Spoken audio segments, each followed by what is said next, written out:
Have you ever paused to really notice what's happening inside your head? Not just the endless to-do lists or worries, but the very way you experience everything, every sight, sound, and thought? It's a question that's been puzzling thinkers for centuries, and today we're diving into a perspective that's both ancient and strikingly modern. What Buddhism, and even neuroscience, says about the mind and reality. If you want to see your world differently, stick around and subscribe, because this could change how you live, think, and feel. Buddhism starts with a bold claim. Mind is the forerunner of all states. Mind is their chief. They are all mind-made. That's from the Dhammapada, one of the Buddha's most famous teachings. In other words, your mind isn't just part of the picture. It's the main ingredient. But what does mind mean here? In Buddhism, it's not just your thoughts or logic. The term citta includes all mental activity, your emotions, sensations, awareness, your whole experience of being alive. Modern neuroscience echoes this in a fascinating way. Scientists like Andrew Huberman explain that our brains aren't passive cameras recording reality. Instead, they actively construct our experience, blending sensory input with past experiences and expectations. Our perception is not a mirror, it's a creation. Consider a story from the Buddha's time. A man named Baya sought the Buddha, who told him simply, "See only the seen, hear only the heard." It sounds simple, but it's revolutionary. Don't label, judge, or interpret, just experience. This unfiltered awareness allows us to see reality in its raw form, without the usual mental commentary. Baya practiced this and attained profound realization quickly, showing the power of directly experiencing life as it is. You can start this for yourself with a simple exercise. Find a quiet spot and notice the sounds around you. Don't label them. Just hear them. Pay attention to the spaces between sounds and the moments before your thoughts arise. You'll start to notice how your mind adds layers to raw experience, how it constructs reality from sensory data. This is the essence of what the Buddha meant when he said, all states are mind-made. So, how does our mind create our experience? The Buddha also said, whatever one frequently thinks and ponders upon, that will become the inclination of their mind. Our habitual thoughts shape our mental patterns, our tendencies, our perceptions. Modern neuroscience aligns with this. Dr. Lisa Feldman Barrett describes the brain as a prediction machine. It constantly anticipates the world based on past experiences. These internal models, shaped by our repeated thoughts, guide how we perceive and interact with reality. Even something as simple as an optical illusion, a Necker cube, demonstrates this. The lines stay the same, but our perception flips, showing that reality is constructed by the mind, not passively received. Buddhism calls these filters sankhara, mental formations shaped by past actions, thoughts, and feelings. They influence our perception and reactions. And in a curious parallel, quantum physics suggests the observer can affect what is observed, highlighting an interconnectedness between mind and reality. Though science doesn't claim our consciousness literally creates the universe, it shows a participatory relationship that resonates with Buddhist insights. How do we see more clearly beyond these filters? Mindfulness. Buddhist texts like the Satipatthana Sutta emphasize bare attention, observing without adding judgment or story. Neuroscience supports this. Studies by Richard Davidson and Judson Brewer show that mindfulness quiets the brain's default mode network, reducing mind-wandering and self-referential chatter. The result is a state of pure awareness, seeing reality more directly. Zen master Thich Nhat Hanh explained it beautifully. The mind can see things as they are only when it is free from concepts. One practice to cultivate this is mirror mind meditation. Imagine your mind as a mirror, reflecting whatever arises without judgment. Notice thoughts or emotions without identifying with them. Sadness arises, acknowledge it. A thought about chores, just note it. This doesn't empty the mind. It changes your relationship with your experiences, creating space, clarity, and freedom. Now, the big question, does mind create reality or merely reflect it? Buddhist philosophy, especially Nagarjuna's middle way, says it's neither one nor the other. Mind and reality co-arise, intertwined in a dance of interdependence. Modern thinkers like Francisco Varela call it enaction, where mind and world mutually construct each other. Donald Hoffman's interface theory likens our perception to a computer desktop. We don't see reality directly, but an interface shaped by evolution, allowing us to interact effectively. The lesson is clear. Mind and reality are deeply interconnected, constantly shaping each other. Practically, this means mindfulness is more than meditation. It's living with clarity and awareness. The Buddha's two arrows parable illustrates this. The first arrow is unavoidable pain, but the second arrow is the suffering we add through judgment and reaction. Mindfulness lets us experience the first arrow without creating the second, freeing us from unnecessary suffering. So, whether you lean toward materialist science or Buddhist philosophy, there's a profound convergence. Our minds are active participants in the creation of experience. By cultivating awareness, observing without judgment, and understanding our habitual mental patterns, we step into a more empowered, compassionate, and present way of living. Each mindful breath, each conscious moment, is an invitation to see clearly, act wisely, and live fully. So, now that we've started to see that the mind isn't just a mirror reflecting reality, let's explore how it actively shapes our experience. How does this process work? Buddhism gives a surprisingly clear answer.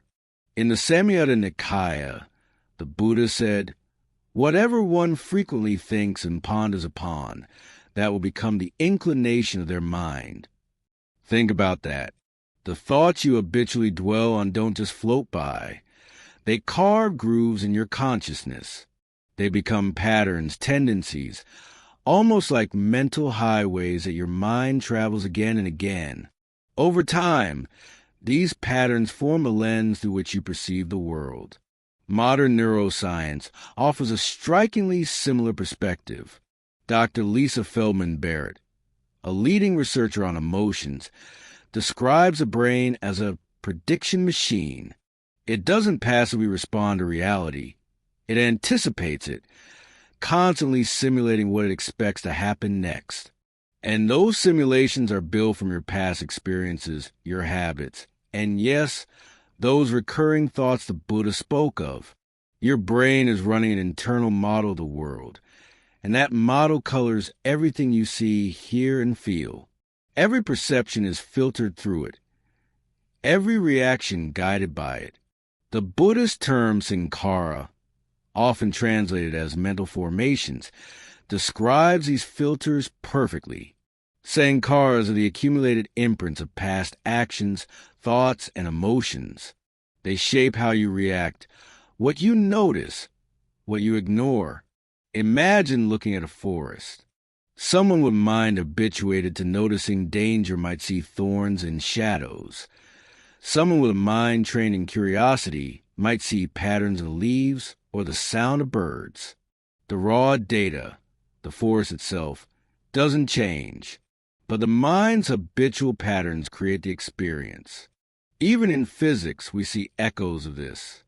The observer effect in quantum mechanics shows that observation interacts with what is observed. While consciousness doesn't literally create the universe, it emphasizes a deep interconnection.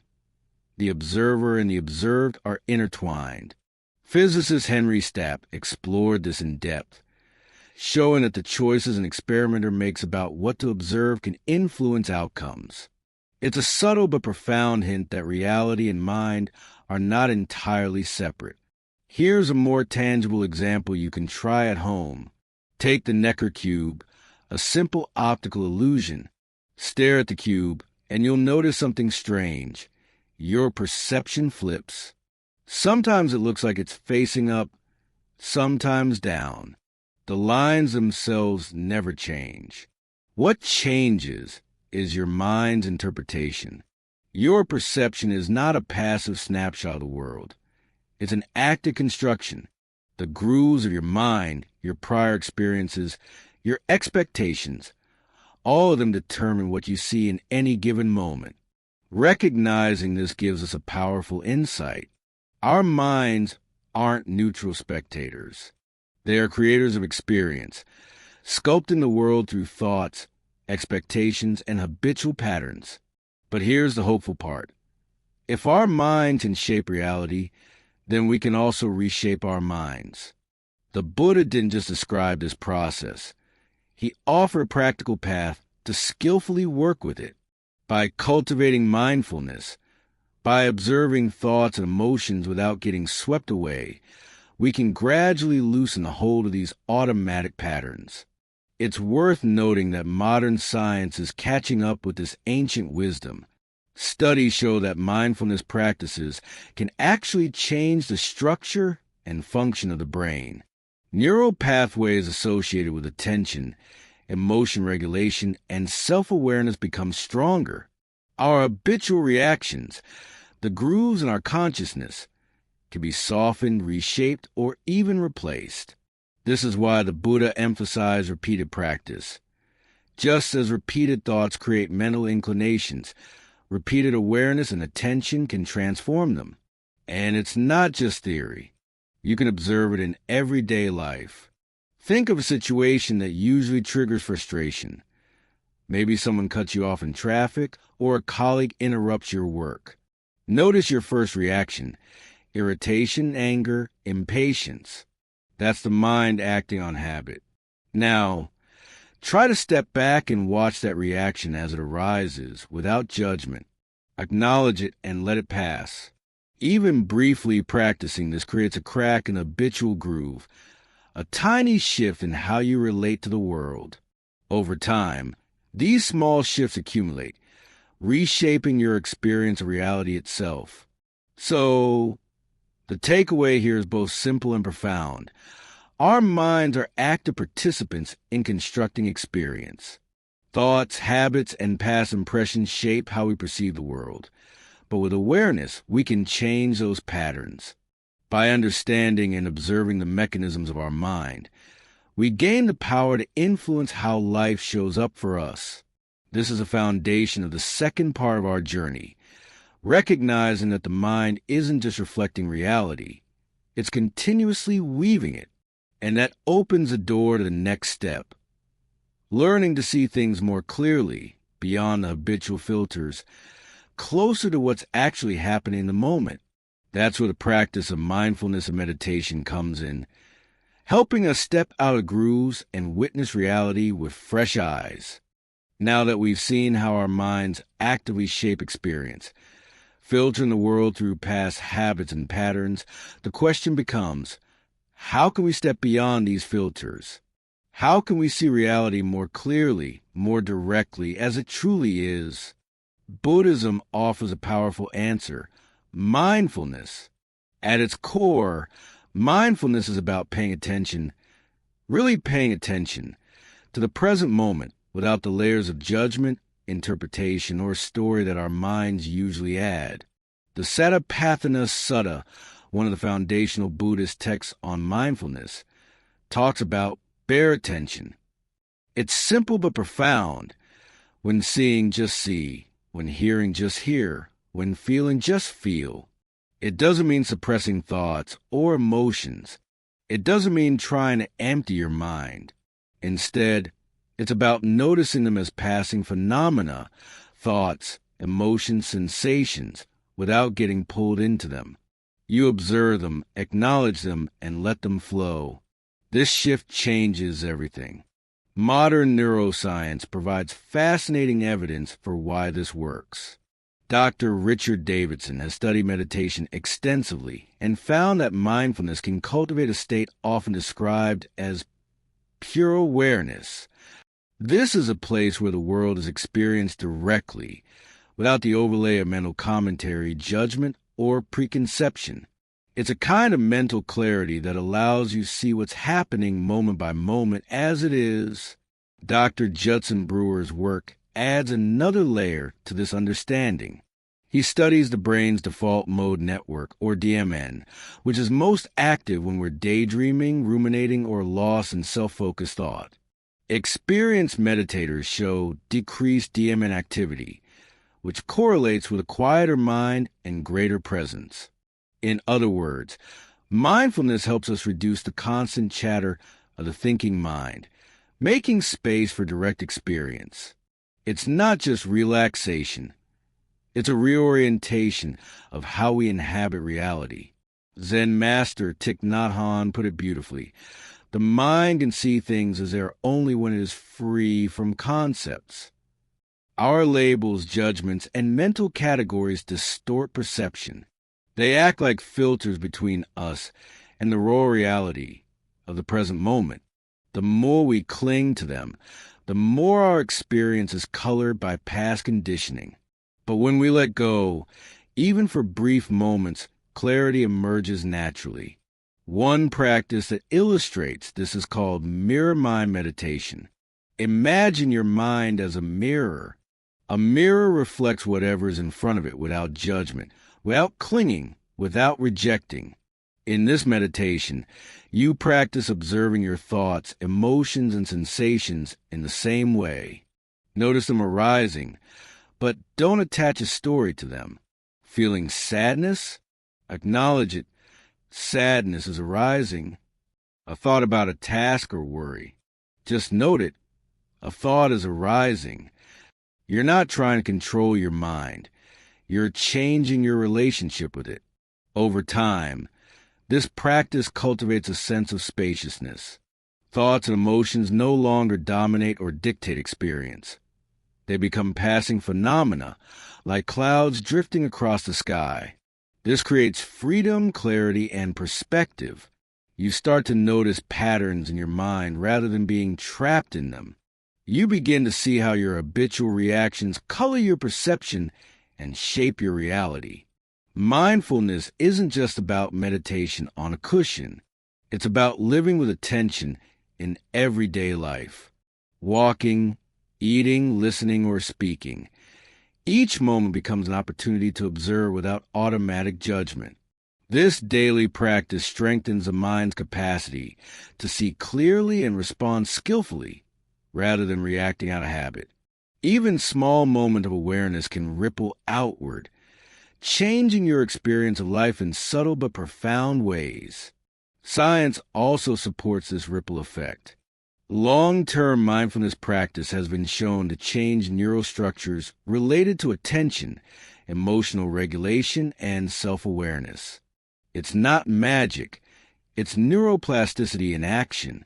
By repeatedly bringing awareness to experience, we rewire our brain, soften habitual grooves, and open up the possibility of a more flexible, present, and wise relationship with reality.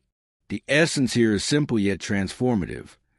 Reality as we experience it is always filtered to the mind through our habits, expectations, and judgments. Mindfulness allows us to step back, notice these filters, and see beyond them. It's like wiping fog from a window. You still see the world, but now it's clearer, more vivid, and more direct. This brings us closer to profound insight. By cultivating mindful awareness, we gain the ability to experience life as it truly unfolds, moment by moment. We can respond rather than react, see rather than interpret, and engage with the world with presence, wisdom, and compassion. Mindfulness is the key that unlocks this clarity. It's the practice that bridges the gap between a mind that constructs in the world as it truly is, helping us navigate life with a deeper understanding of both. Now we arrive at the big question. What is the relationship between mind and reality? Does the mind create reality, simply reflect it, or is it something in between? Buddhist philosophy gives a remarkably nuanced answer, especially in the teachings of Nagarjuna, one of the central figures of Mahayana Buddhism. He explains that phenomena are neither completely identical to the mind that perceives them, nor entirely separate from it. In other words, reality isn't purely created by your mind, nor is it independent of your awareness. Instead, mind and reality coalesce. They emerge together, deeply intertwined in a continuous, dynamic dance. This is called interdependent origination, and it's one of the core insights of Buddhism. Nothing exists in isolation. Everything arises in relation to causes and conditions. Your mind is part of that web, part of the unfolding process. Your thoughts, perception, and actions influence reality, while reality, in turn, shapes your mind. It's a constant interplay, like two dancers moving in sync, each affecting the other. This perspective avoids the extremes of idealism, which claims that mind alone creates reality, and strict materialism, which reduces consciousness to nothing more than physical processes. Instead, it invites a more participatory understanding of existence. Modern science echoes this interplay in fascinating ways. Francisco Varela, a neuroscientist and philosopher, introduced the concept of enaction. He argued that mind and world are mutually constructed through ongoing interaction. Your perception isn't a passive reception of data. It's a continuous negotiation between your consciousness and the environment. What you see, hear, and feel emerges through this interaction. Similarly, Donald Hoffman's interface theory of perception compares our sensory experience to a computer desktop. The icons on your desktop are not the reality of the computer's inner workings. They're a simplified interface designed for interaction. Our perception works the same way. We don't perceive reality directly. Instead, our mind presents an interface, shaped by evolution and experience, allowing us to navigate life effectively without accessing every detail of the underlying reality. What unites these perspectives, the middle way, enaction and the interface theory, is the recognition that mind and reality are deeply interwoven. They can't be neatly separated into subject and object, observer and observed. They are part of a dynamic, participatory process in which each influences the other. And this isn't just abstract philosophy. It has real implications for how we live our lives. One of the most practical lessons comes from the Buddha's two arrows parable. Imagine being struck by an arrow. That's the unavoidable difficulties of life. The first arrow, pain, loss, sickness, disappointment, these are inevitable. But then comes the second arrow, our mental reaction. We judge, resist, blame, or ruminate, adding suffering on top of suffering. Mindfulness teaches us to notice the first arrow, the experience itself, without automatically launching the second arrow. By doing so, we participate more skillfully in reality rather than being driven by habitual reactions. It's important to note that different philosophical and scientific perspectives exist. Materialists, for instance, may argue that consciousness is purely brain activity, challenging the idea that mind significantly shapes reality. These viewpoints are valuable and deserve consideration, but when we look at the convergence of ancient Buddhist wisdom and contemporary science, a compelling picture emerges. Our minds are not passive spectators. They are active participants, continuously shaping and being shaped by the world. This understanding opens a new kind of empowerment. Recognizing the mind's role in constructing experience means we can cultivate awareness and skillful responses. By practicing mindfulness, observing our habitual patterns, and stepping back from automatic reactions, we gain clarity. we begin to see through the filters of conditioning, allowing us to engage with reality with greater wisdom, compassion, and presence. So, what does this look like in everyday life? It means noticing how your mind colors your perception, how judgments, expectations, and past experiences influence the way events appear. It means pausing before reacting to a difficult situation and observing your thoughts and emotions like clouds passing through the sky. It means choosing moment by moment whether to launch that second arrow or simply allow the first arrow to exist without added suffering. This is the practical application of understanding how mind and reality co-arise. Ultimately, this insight transforms not just how we see the world, but how we live in it. It invites us to participate consciously, to shape our experience with awareness, and to recognize the profound interconnectedness of all things. Each breath, each thought, each choice becomes an opportunity to engage in the dance between mind and reality more skillfully, more compassionately, more fully. It's a reminder that we are never simply passive observers. We are active co-creators of the life we experience. Now that we understand that mind and reality are intertwined, co-arising in a continuous dance, the question becomes, how do we live skillfully within this dynamic? How do we navigate daily life with this awareness? Buddhism gives us practical guidance here, and modern psychology and neuroscience provide complementary insights. It's one thing to understand these ideas intellectually, but another to live them in the messy reality of everyday life. A core principle is mindfulness in action.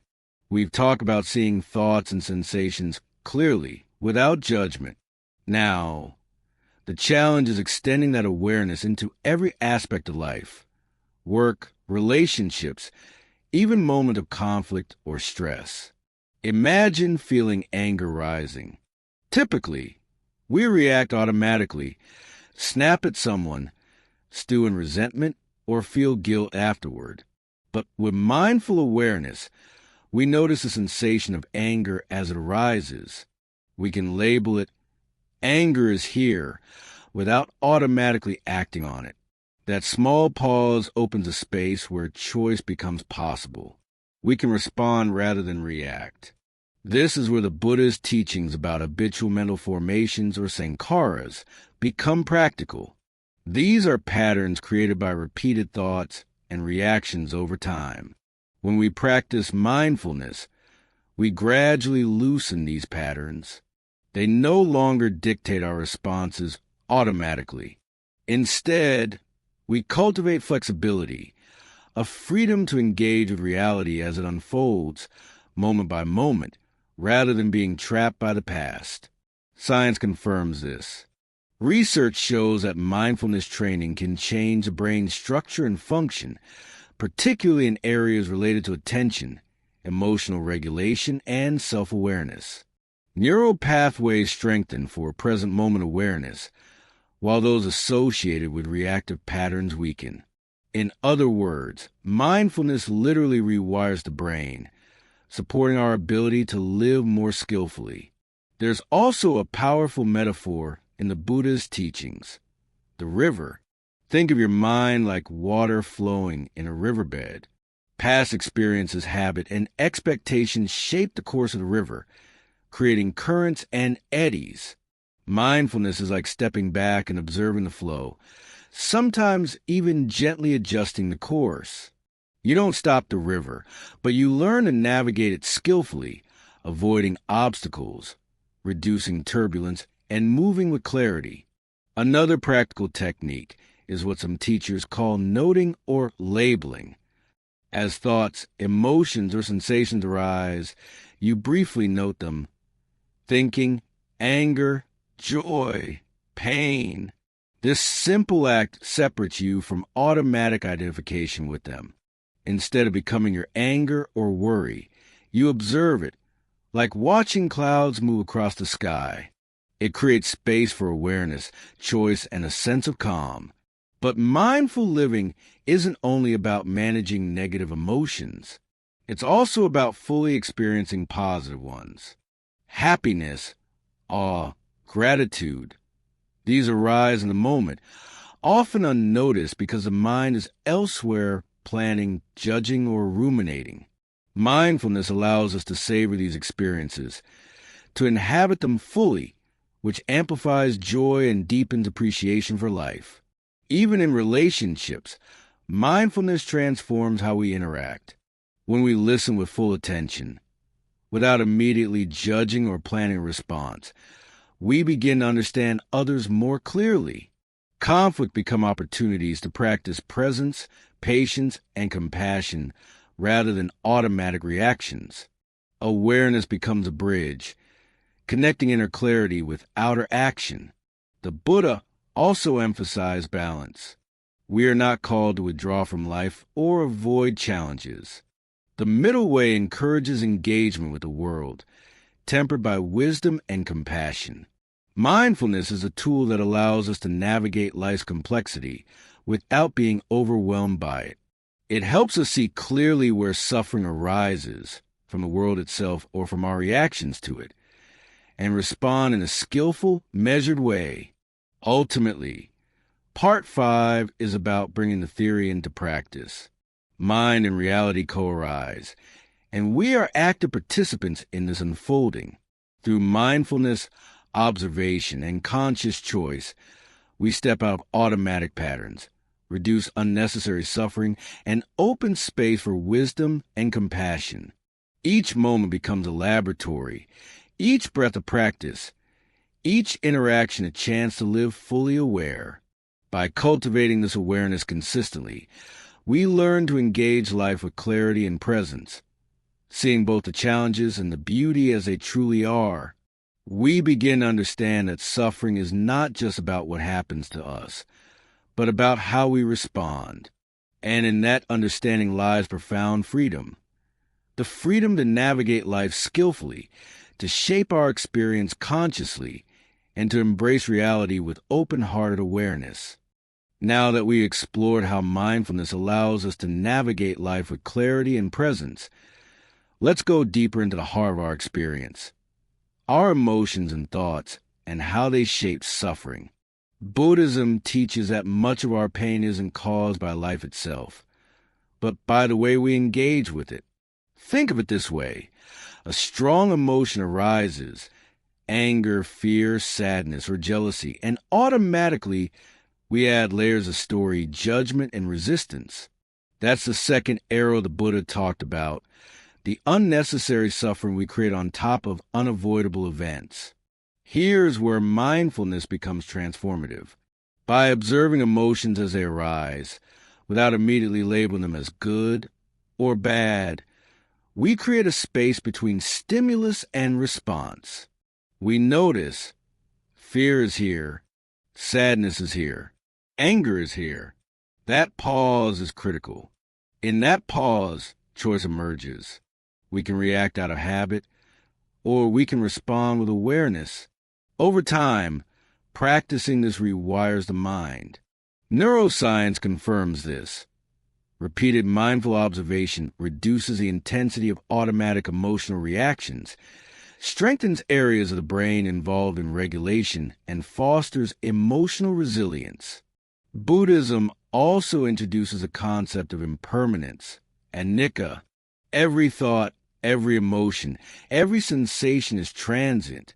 It arises, lingers briefly, and passes away. When we notice this in practice, we begin to understand that no feeling is permanent, and no thought defines who we are. They are phenomena, not identities. Observing this impermanence creates freedom. We stop clinging to pleasant experiences or resisting unpleasant ones. We allow life to flow without being trapped in repetitive cycles of craving or aversion. Let's tie this to a concrete practice. The next time you feel a strong emotion, rather than being swept away, pause and bring mindful attention to it. Notice where in your body the feeling manifests, the tightness in the chest, the tension in the shoulders, the flutter in the stomach. Notice the thoughts that arise alongside it. Label them gently, without judgment. Anger, fear, restlessness. Then breathe and observe how the sensation shifts, changes, or dissipates. This simple act begins to weaken the habitual patterns that usually control us. Buddhism also teaches the value of compassion for oneself and others. Often, our second arrow isn't just frustration or resistance to circumstances. It's self-criticism. We add suffering by judging ourselves for feeling, thinking, or acting a certain way. Mindfulness paired with self-compassion allows us to notice these patterns without being crushed by them. We can say internally, this is natural. This feeling arises in all humans. That recognition reduces self-imposed suffering and opens the door to a more balanced, grounded engagement with life. Modern science provides a fascinating complement. Studies in effective neuroscience show that mindfulness and compassion practices activate brain regions associated with empathy, emotional regulation, and social connection. In other words, by observing ourselves with awareness and care, we actually reshape our neural pathways to be more resilient and responsive rather than reactive. This is where ancient wisdom and modern science converge beautifully. Another aspect of mindfulness in Part 6 is understanding the stories we tell ourselves, the narratives our minds create around events. Often, the mind interprets reality through assumptions, fears, or past experiences. By bringing attention to these stories, we see them for what they are: mental formations, not absolute truth. A disagreement with a colleague, for example, might trigger a story. They don't respect me. I'll never be taken seriously. Mindfulness allows us to notice the story, step back, and see that the raw facts, what was actually said or done, are far simpler and less threatening than the mental narrative suggests. This is profoundly liberating because it reduces unnecessary suffering. We begin to see that much of what we experience as reality is filtered and constructed by the mind. Emotions, thoughts, and habitual patterns shape not only how we feel, but what we believe to be true. By practicing mindful observation, we can disentangle our direct experience from the stories and reactions that usually dominate it. Ultimately, Part 6 is about taking full responsibility for our internal world. Life will always present challenges, pain, loss, uncertainty. But how we relate to those challenges determines the quality of our experience. Mindfulness gives us the tools to observe, pause, and respond skillfully. It helps us see the transient nature of emotions, the constructed nature of our stories, and the possibility of stepping out of habitual patterns.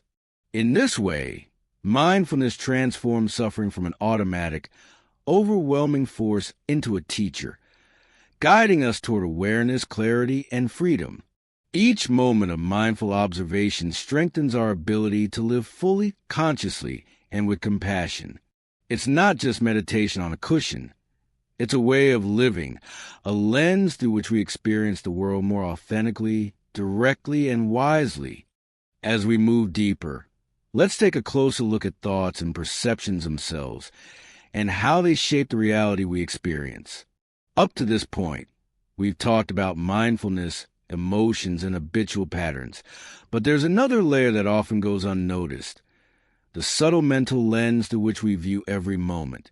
Every thought, every perception carries with it a weight of past experiences, beliefs, and assumptions. These are the patterns that quietly influence how we interpret the world. Buddhism calls these mental formations, or sankharas. They're like grooves in a riverbed. Water will naturally follow them unless something shifts the course. These patterns arise from repeated experiences, past conditioning, and even societal and cultural influences. When we're not aware, they shape our perceptions almost invisibly. A single event, a glance, a word, a sound, can trigger a cascade of thoughts and emotions shaped by these grooves. And yet, the raw sensory input, the actual sight, sound, or feeling, is often quite simple. It's our mind that elaborates, judges, and weaves stories around it. Modern neuroscience mirrors this insight. Studies in perception show that the brain is not a passive receiver of information. Instead, it actively predicts and interprets sensory input based on prior knowledge and expectations.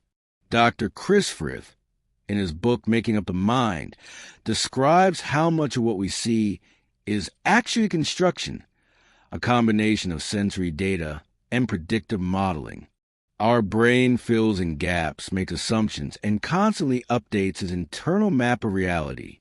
In other words, we never directly experience the world as it objectively is. We experience a world filtered, interpreted, and colored by our minds. But here's where mindfulness becomes transformative. By bringing sustained awareness to thoughts and perceptions, we can begin to see these patterns as they arise. We notice not only what we perceive, but how the mind shapes that perception. A simple exercise illustrates this. Next time you encounter a sound, a bird, a car, a voice, pause and notice it without labeling or judging it. Hear it simply as it is. Then observe any thoughts that arise, associations, memories, judgments. Notice the gap between the raw perception and the mental narrative. That gap is where insight emerges. Zen teachings offer a similar approach. The classic instruction to see only the seen, hear only the heard, encourages us to step out of habitual interpretation and experience phenomena directly. This is not denial or avoidance. It's seeing without the overlay of the mind's commentary. When practiced consistently, it allows us to disentangle direct experience from the stories our mind tells, revealing reality in a clearer, more immediate way. Thoughts themselves are fascinating in this context. The mind constantly generates ideas, interpretations, and projections. Buddhism teaches that these thoughts are impermanent, passing phenomena, not inherently you. Observing them without attachment changes our relationship to them. We stop identifying with every fleeting idea or emotion. Instead, we witness them, noting their arising and passing, recognizing their constructed nature. This awareness reduces unnecessary suffering and gives us greater freedom in how we respond. There's also a social dimension. The stories we tell ourselves about others, assumptions, judgments, projections, shape how we experience relationships. Mindfulness helps us notice these narratives before they dictate our reactions. By observing the mental lens through which we interpret others, we can respond with clarity, empathy, and understanding, rather than react out of habitual bias or emotional reactivity. In essence, Part 7 is about becoming aware of the machinery of the mind itself.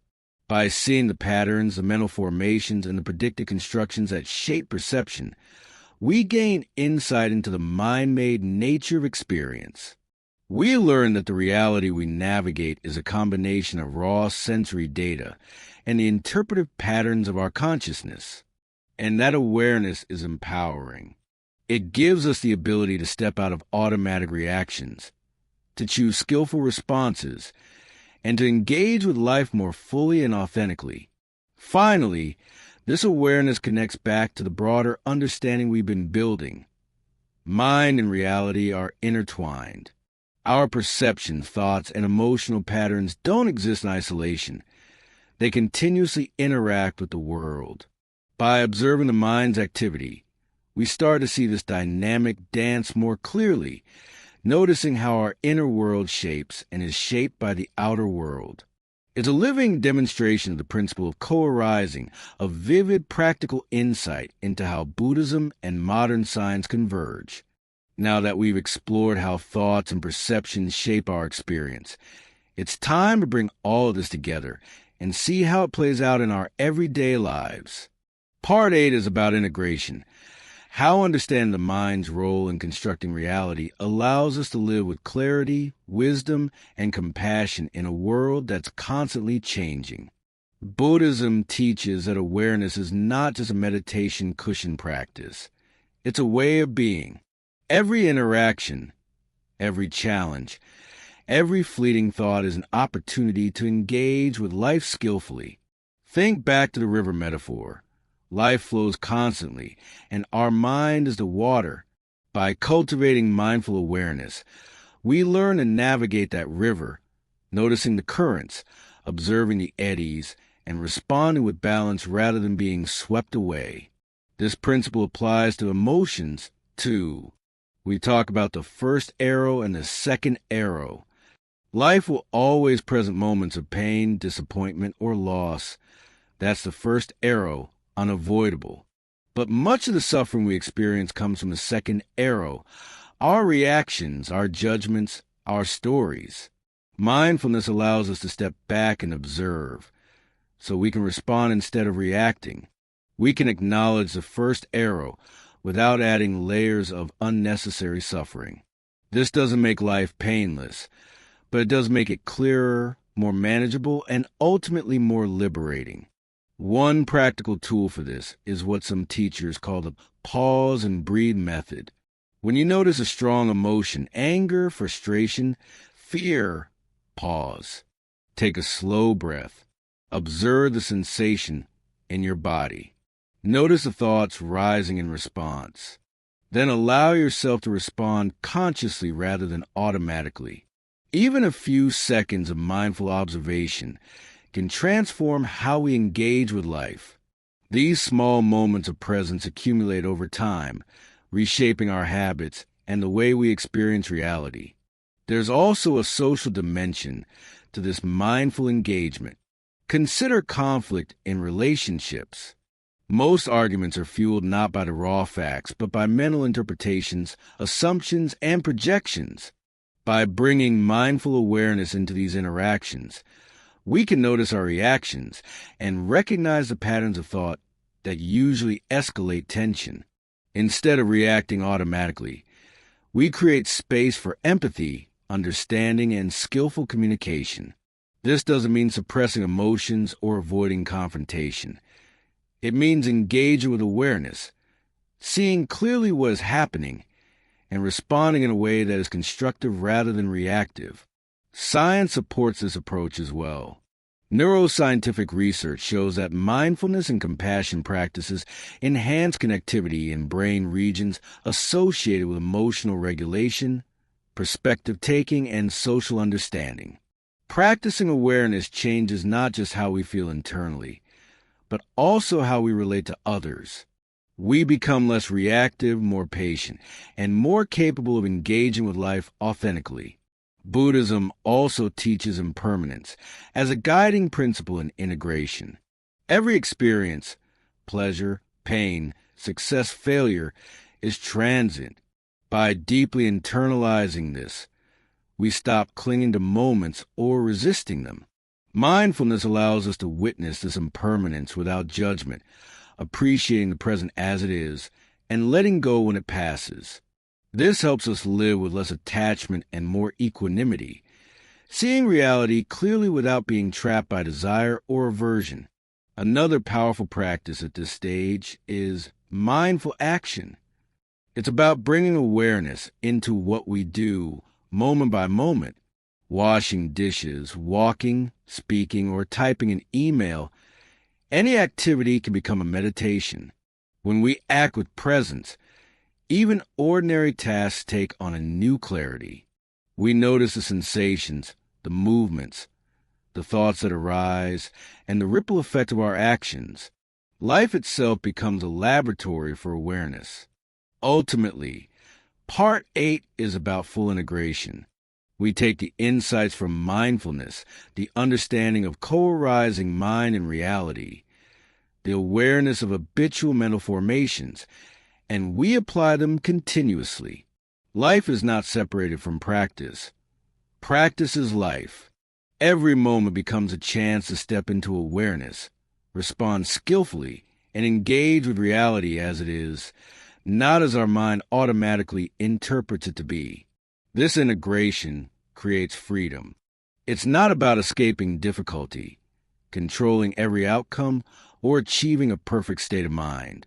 It's about seeing clearly acting wisely, and moving through life with compassion for ourselves and others. It's a lived understanding of how mind and reality interact, a practical embodiment of the profound insights Buddhism offers, now aligned with modern science and neuroscience. And the beauty of this approach is that it's accessible in every moment. You don't need a special setting or extraordinary circumstances. Awareness can be practiced while sipping coffee, walking down the street, or listening to a friend. Each moment becomes an opportunity to step into the dance between mind and reality consciously, skillfully, and with heart. As we move into Part 9, we reach the stage of fully embodying this understanding in daily life. Up until now, we've explored the mind, perception, mindfulness, habitual patterns, emotions, and a co-arising of mind and reality. Now the question becomes, how do we live this insight moment to moment, day to day, in the real world, where life is messy, unpredictable, and full of challenges? The first key is presence. Presence means fully inhabiting each moment without being lost in past regrets or future anxieties. It's the simple act of noticing, seeing, hearing, feeling, thinking, and breathing in a way that is alive and awake. Presence allows us to experience life directly, without the heavy overlay of judgment, fear, or projection. This is where the teachings of mindfulness and bare attention come together with science. Neuroscientists have shown that present moment awareness quiets the mind's habitual rumination and enhances focus, clarity, and emotional balance. It literally rewires the brain to respond rather than react. Next is the cultivation of skillful attention. Noticing is one thing, but where we place our attention shapes the quality of our experience. Attention is like a spotlight. It can illuminate patterns of suffering or uncover moments of beauty, joy, and connection. By intentionally directing attention, we choose what to nourish and what to let pass. This doesn't mean ignoring problems or reality. It means engaging with life deliberately, seeing clearly what is happening and acting in ways that are wise and compassionate. Another critical aspect is recognizing the interplay of thoughts and emotions. We've explored the second arrow, the added suffering created by our reactions. Living skillfully means consistently noticing when these second arrows arise, acknowledging them, and choosing not to be swept away. This practice strengthens our capacity for equanimity, the ability to remain balanced amid life's inevitable ups and downs. Equanimity is not indifference. It's an active engagement with reality that is unclouded by habitual biases or uncontrolled emotional reactions. Compassion is inseparable from this awareness. Mindfulness without compassion can become cold observation, detached and analytical. Compassion deepens presence and attention by connecting us to the shared experience of suffering and joy. When we notice our own patterns, our own habitual reactions, we naturally extend the same understanding to others. We see that everyone is navigating their own river of experiences, shaped by their mental patterns, habits, and conditioning. Compassion bridges awareness with action, transforming insight into ethical, heart-centered living. Buddhism also emphasizes a continuous nature practice. Insight is not a destination. It's a process. Life constantly offers opportunities for mindful engagement. Every challenge, every difficulty, every relationship becomes a field for practice. This is where the integration of mind, mindfulness, and compassion truly shines. We don't retreat from reality. We engage with it fully, using awareness as our guide. Modern science supports the power of this ongoing practice. Long-term meditation and mindfulness studies show enduring changes in brain regions associated with attention, emotional regulation, empathy, and resilience. These changes are not merely theoretical. They translate into improved relationships, better decision-making, and reduced stress and suffering. We see again how ancient wisdom and modern neuroscience converge, showing that the mind is not passive but actively shapes experience, and that cultivating awareness and skillful engagement transforms both inner and outer life. Finally, Part 9 is about embodiment, living as the awareness you've been cultivating. It's not enough to know that thoughts, perceptions, and emotions are transient or that mind and reality co-arise. We must bring that insight into our daily actions, words, and choices. To embody this fully is to step into life awake, aware, and compassionate. Each breath, each interaction, each moment of attention becomes practice. Life itself becomes a meditation. This approach changes the quality of experience. Challenges become opportunities for growth. Suffering becomes a teacher rather than a tyrant, and moments of joy and beauty are amplified because we are fully present. We begin to see the world and ourselves with clarity and compassion, understanding that our reality is not fixed, but dynamically shaped by mind and action in continuous interplay. Living this way is transformative. It doesn't promise a perfect, problem-free life. Life will still have pain, uncertainty, and loss, but it equips us with the tools to navigate it skillfully, reducing unnecessary suffering, responding with wisdom, and embracing life fully. It is the culmination of understanding the mind, practicing mindfulness, observing the co-arising of reality, and bringing compassion and clarity into every moment. And now we arrive at Part 10, the culmination of our journey, a place where insight meets practice, where understanding the mind and reality transforms into living fully consciously and with presence. Up until now, we've explored how the mind shapes experience, how perceptions, emotions, and habitual patterns co-arise with reality, and how mindfulness allows us to navigate life with clarity and compassion. Part 10 is about tying all together and stepping into life as a conscious participant, not a passive observer. The first thing to recognize is that life itself is the ultimate laboratory. Every breath, every interaction, every thought, every feeling is an opportunity to practice awareness. The Buddha's teachings remind us that suffering arises not just from external events, but from our reactions to them. Life will always present challenges, the first arrow. But mindfulness allows us to meet each challenge with presence and skill, avoiding the second arrow of added suffering. This is not avoidance. It's engagement with life as it is, fully awake, fully present, and fully human. Living mindfully transforms how we experience both difficulty and joy. Challenges become lessons, opportunities to strengthen awareness, patience, and compassion. Joy becomes richer because we are fully inhabiting it, noticing its subtleties, and allowing ourselves to be present. This is the essence of what it means to participate in the co-arising of mind and reality. We are not separate from life. We are woven into its unfolding, shaping it with every thought, perception, and action. Practicality is key. Mindfulness isn't only meditation on a cushion. It's applied moment by moment. It's pausing before responding in anger, noticing the body's sensations during stress, fully listening to someone without judgment, or simply observing the colors of sunset with undivided attention. Each moment becomes an arena for practice. Each breath a reminder that reality and mind are intertwined, and that our engagement can be conscious, compassionate, and skillful. Science confirms this integration. Long-term mindfulness practice changes the brain, enhances emotional regulation, strengthens focus, and fosters empathy. It shows that these ancient teachings are not just philosophical. They have measurable effects on our perception, cognition, and overall well-being. When we observe our minds and our habits, we literally rewire the way we experience the world.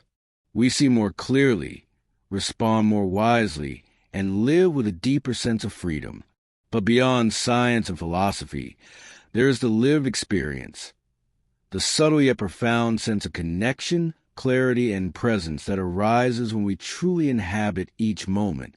Thich Nhat Hanh called this interbeing, the understanding that everything is connected, everything arises in dependence, and our mind is part of this vast, dynamic web of reality. Recognizing this interconnection fosters compassion, because we see that our actions and awareness ripple outward, affecting ourselves and others in countless ways. So, how do we carry this forward? It begins with small, conscious steps, each mindful breath, each pause before reacting, each act of noticing and presence strengthens our capacity to live awake. Over time, these small practices accumulate into a way of being, a life lived with awareness, wisdom, and compassion. Mind and reality, perception and action, suffering and joy, they are no longer separate. They are parts of a continuous, dynamic dance in which we are fully present participants. The invitation is simple, yet profound. Awaken to the fact that your mind is not just a passive observer. It is an active participant in creating experience. Reality is not fixed. It unfolds in tandem with awareness, intention, and action. By cultivating mindfulness, observing thoughts and emotions, and responding with clarity and compassion, we step into the flow of life rather than being swept away by it. This is the power of the journey we've explored. From understanding the mind's nature, observing how it shapes reality, practicing awareness of thoughts and emotions, and integrating this insight into daily life. It's a transformation not of circumstances, but of how we inhabit them. It's not about perfection, but presence.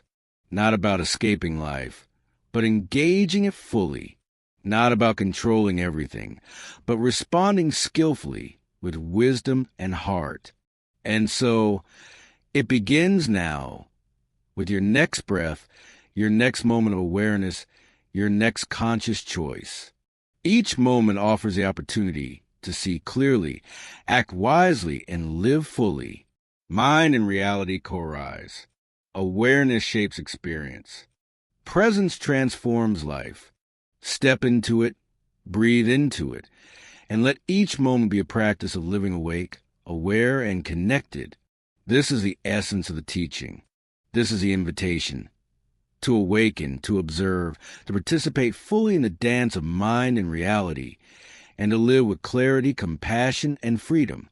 The journey is ongoing, but each step is itself complete, a single mindful moment that carries the wisdom of all the moments before it and all the moments yet to come.